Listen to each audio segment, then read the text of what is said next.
বন্ধুরা, আমি সুরাজ আলী মালেকা কম্পিউটার টেকনোলজির পক্ষ থেকে। তো যাই হোক, এই বাইরে ক্যামেরাটা লাগিয়ে দিলাম। লাগানোর পরে আমরা যেখানে যেখানে ক্যামেরা লাগিয়েছি সেকেন্ড যাচ্ছি। স্বপনদা আমাদের গেটটা বন্ধ করে দিচ্ছে। আর কী হবে, এই যে বাইরে ক্যামেরা লাগানো, এরপরে আছে ভেতরে এই একটা, তারপরে ওই একটা, বুঝেছেন? তারগুলো স্বপনদা ভালো করে ক্লিপিং করেই নিয়ে এসছে।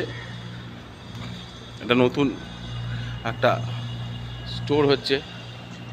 আচ্ছা, এরপরে আমরা চলে যাব ওইদিকে, ওইখানে লাগিয়েছি এইখানে একটা। আচ্ছা, এরপরে চলে আসুন উপরে, কেবলিং করা হচ্ছে ওই যে সাদা তার দিয়ে, দেখুন। আচ্ছা, এইটা গেটকে ফোকাস নেবে, এই গেটকে ফোকাস নেবে, এই জন্য এইটা। আর ওইখানে একটা আছে, টোটাল বাইরে 6টা বুলেট দিয়েছি।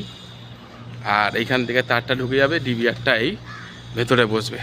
তো আপনাদের যদি সিসিটিভি ক্যামেরার কাজের প্রয়োজন হয়, এইখানটা বসবে। এই যে দেখুন তার বেরোচ্ছে আস্তে আস্তে। এই যে আপনাদের সিসিটিভি ক্যামেরার প্রয়োজন হয়, আমাকে ফোন করুন 9903610220, মালেকা কম্পিউটার টেকনোলজি।